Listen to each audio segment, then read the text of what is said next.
ప్రభువును ప్రియరక్షకుడైన యేసయ్య అతి శ్రేష్టమైనటువంటి నామంలో ఈ గ్రామస్తులైనటువంటి వారందరికీ కూడా శుభాలు, దేవుని యొక్క నామంలో సమాధానం తెలియపరుస్తున్నాం. అన్నిటికంటే ప్రాముఖ్యంగా క్రిస్మస్ శుభాకాంక్షలు మీకు తెలియపరుస్తూ ఉన్నాం. దయచేసి గమనించండి, బైబిల్ గ్రంథంలో ఎన్నో గొప్ప మాటలు ఉన్నాయండి. వాటిలో ఒక చిన్న వృత్తాంతాన్ని మీకు పరిచయం చేస్తాను. దాని నుంచి ఒక చిన్న పాఠం మనం నేర్చుకోవడానికి వీలుగా ఉంటుంది. దేవుడంట ఒక అతను పిలిచి 5 తలాంతులు ఇచ్చాడంట. 5 తలాంతులు. ఇంకొక అతను పిలిచాడు, అతనికి 2 తలాంతులు ఇచ్చాడంట. ఇంకొక ఆయన పిలిచాడు, ఆయనకు 1 తలాంతి ఇచ్చాడంట. మొత్తానికి 5 ఇచ్చినటువంటి ఆయన మరి 5 సంపాదించాడు. అంటే దాన్ని మల్టిఫై చేసి చూడండి, దాన్ని 10గా మార్చాడండి. 2 ఇచ్చినటువంటి ఆయన కూడా ఉన్నాడు కదా, ఆయన 2ని మరలా 2 సంపాదించాడంట. ఇంకో చివరిగా ఒక తలాంతి ఇచ్చాడు కదా, అతను మాత్రం తనకిచ్చినటువంటి ఆ తలాంతిని భూమిలో దాచిపెట్టి అక్కడే కప్పెట్టేసి తన ఇష్టానుసారంగా అతను ఉన్నాడట. అయితే ఆ యజమానుడు చూసి 5 తలాంతులు ఇచ్చినటువంటి వాడు మరలా 5 తలాంతులు సంపాదిస్తే అప్పుడు దేవుడు అంటున్నాడు, బలా నమ్మకమైనటువంటి మంచి దాసుడా, నా మంచిలో నువ్వు పాలు పొందు, మరికొన్ని వాటి మీద నిన్ను అధికారిగా చేస్తున్నాను అని అన్నాడు. 2వ వ్యక్తి దగ్గరికి వచ్చాడు. అతను 2 ఇస్తే 2 చేశాడు కదా, వాడిని కూడా బలా నమ్మకమైనటువంటి మంచి దాసుడా అని పిలిచాడండి. మొత్తానికి అతన్ని కూడా కొన్నాటి మీద ఏర్పాటు చేశాడు. చివరిగా వచ్చినటువంటి వ్యక్తి దగ్గరికి వచ్చి, నేను ఇచ్చిన తలాంతి ఏది అని అడిగితే, ఇదిగో నువ్వు విత్తని కాడ నువ్వు కోస్తావని, నువ్వు మంచివాడు కాదని, నువ్వు ఇచ్చింది మరలా అడుగుతావని నేను భూమిలో దాచిపెట్టాను అని అన్నాడంట. దీన్ని ఒక సూచనప్రాయంగా మనం చూద్దాం. దేవుడు ఒక్కొక్కరికి పంచి ఇచ్చినటువంటి ఈ లోక వయస్సు అనుకుందాం దాన్ని. ఒక్కొక్కరికి 70 సంవత్సరాలు, మహా ఆరోగ్యం ఉంటే 100 సంవత్సరాలు బతికి వాళ్ళు ఉన్నారు. అలాగే అర్ధాంతరంగా 30 లేకపోతే 40 సంవత్సరాలుగా చనిపోయేటువంటి వారు ఉన్నారు. ఎంతమంది ఎలాగా చనిపోయినా కానీ ఏదో ఒక దినాన్ని చనిపోతారు. కానీ ఈ లోకాన్ని విడిచిపెట్టినప్పుడు అండి, దేవుని దగ్గరికి వెళ్ళేటప్పుడు మనల్ని ఎలా పిలుస్తున్నాడు? ఆ 5 తలాంతులు కలిగినటువంటి వానిలాగా, లేకపోతే 2 తలాంతులు కలిగిన వానిలాగా, లేకపోతే 1 తలాంతు కలిగినటువంటి వానిలాగా ప్రభు మనల్ని పిలుస్తున్నాడా? ఒకసారి ఆలోచన చేయాలి.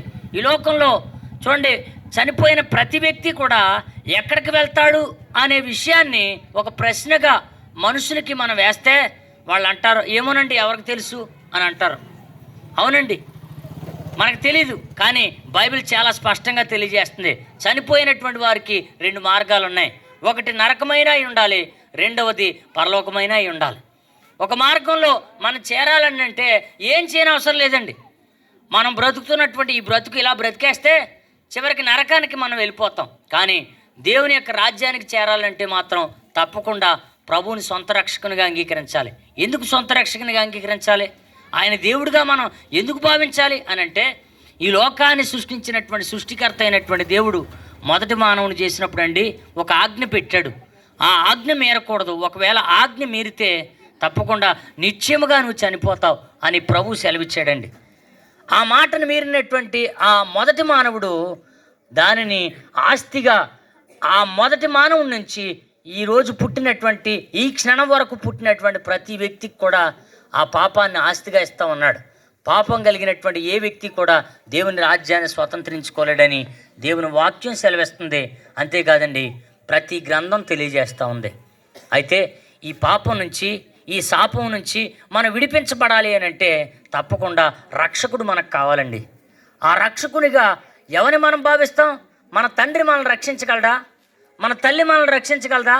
మన బంధువులు, మన స్నేహితులు, మన శ్రేయాభిలాషులు, మనకున్నటువంటి ధనవంతులైనటువంటి వారు రక్షించగలరా అని అంటే చూడండి, ఎవరినైనా అడగండి, చెప్పండి. వాళ్ళని అడిగితే ఎలా అంటారు? అయ్యా, దాన ధర్మాలు చేస్తున్నావు, నీకు పుణ్యం వచ్చింది, పుణ్యం వచ్చిందని భావించి నువ్వు పరలోక రాజ్యానికి వెళ్తావా అని అడిగితే ఆయన అంటాడు, ఏమోనండి నాకు తెలీదు అని అంటాడు. ఎవరో ఎవరిని రక్షించలేరండి. అందుకనే పరిశుద్ధుని యొక్క రక్తము చిందించబడాలి. పరిశుద్ధుని యొక్క రక్తం చిందించబడితేనే తప్ప మానవులకి పాప క్షమాపణ లేదండి. ఆ పాప క్షమాపణ కలగాలి అని అంటే పరిశుద్ధ రక్తం చిందించబడాలి. ఎవరు ఆ రక్తాన్ని ఇస్తారు అని అంటే నువ్వు పాపినే, నేను పాపినే. ఆ మొదటి మానవుడి నుంచి వచ్చినటువంటి వారందరూ కూడా పాపులే అయితే ఎవరిని ఎవరు రక్షించుకోగలరు? అలాంటి అయోమయ స్థితిలో మానవుని యొక్క మానవ స్థితి దిగజారినప్పుడు అండి దేవుడే మనుషులను అర్థం చేసుకుని సాక్షాత్తు దేవుడే ఉండి ఆయన తన్ను తాను తగ్గించుకుని మానవునిగా ఈ లోకానికి వచ్చి మనిషిగా ఆయన పుట్టి ఆయన పరిశుద్ధ రక్తాన్ని మన కొరకు చిందించాడండి. ఆయన ఎవరైతే ఆయన దేవుడు నా కొరకు నన్ను ప్రేమించి తన రక్తాన్ని చిందించడానికి, తన ప్రాణాన్ని పెట్టడానికి ఈ లోకానికి వచ్చాడనేటువంటి సత్యాన్ని ఎవరైతే తెలుసుకుని వాళ్ళ హృదయం అందు విశ్వాసం ఉంచి ఆయన నోటితో నా దేవుడని ఎవరైతే ఒప్పుకుంటారో తప్పకుండా వారిని రక్షించడానికి ఆయన సామర్థ్యాన్ని కలిగి ఉన్నాడు. ఇందాక చెప్పాను కదా, 5 తలాంతులు కలిగినటువంటి వాడిని అంటున్నాడు, బలా నమ్మకమైనటువంటి మంచి దాసుడా, నా మంచి వాటిలో నువ్వు పాలు పొందు అని అన్నట్టుగా చూడండి, ఆ పరలోక రాజ్యంలో పాలు పొందటానికి వారికి దేవుడు అవకాశం ఇస్తాడండి. అలా ఉండాలనేది మా ఉద్దేశం. ఒకప్పుడు మేము కూడా దేవుడు అంటే పడనటువంటి వారమే, దేవుడు అంటే కిట్టనటువంటి వారమే, దేవుని యొక్క మాటలు ఎలా ప్రచారం చేస్తుంటే వాళ్ళని తిట్టిన వాళ్ళమే. కానీ ఈ దేవుని యొక్క ప్రేమను రుచి చూసిన తర్వాత, ఈ దేవుడు ఎంత మంచివాడో ఎంత గొప్పవాడో అనేటువంటి సత్యాన్ని తెలుసుకున్న తర్వాత నిశ్చయముగా ఈ దేవుని యొక్క ప్రేమని మేము పొందుకుని ఆ దేవుని కూర్చున్నటువంటి మాటలు మీకు తెలియజేయడానికి మీ మధ్యలోనికి రావటం జరిగింది. దేవుడు ఈ మాటలు దీవించును గాక. ప్రార్థన చేసుకుందాం. మహాపరిశుద్ధుడా మా తండ్రి, నీకు వందనాలు అయ్యా. ఈ వీధి వారిని జ్ఞాపకం చేసుకోండి, ఈ గ్రామస్తుల్ని జ్ఞాపకం చేసుకోండి. నువ్వు ప్రేమించే దేవుడు నాయన అయ్యా. మనుషులైనటువంటి మాకందరికీ ఆయుస్సునిచ్చినటువంటి దేవుడు. ఒక్కొక్కరికి 100 సంవత్సరాలు, ఒక్కొక్కరికి 80 సంవత్సరాలు, ఒక్కొక్కరికి అయ్యా తక్కువ సంవత్సరాలు ఇచ్చినా కానీ అయ్యా ఎవరికి ఎన్ని ఇచ్చినా ఆ జీవితంలో అయ్యా నేను తెలుసుకోవటమే సార్థకమని, నేను తెలుసుకోకపోతే తప్పకుండా నరకం సిద్ధంగా ఉందనేటువంటి సత్యాన్ని అయ్యా ఈ పూట ఈ ప్రాంత వాసులకు తెలియజేశారు.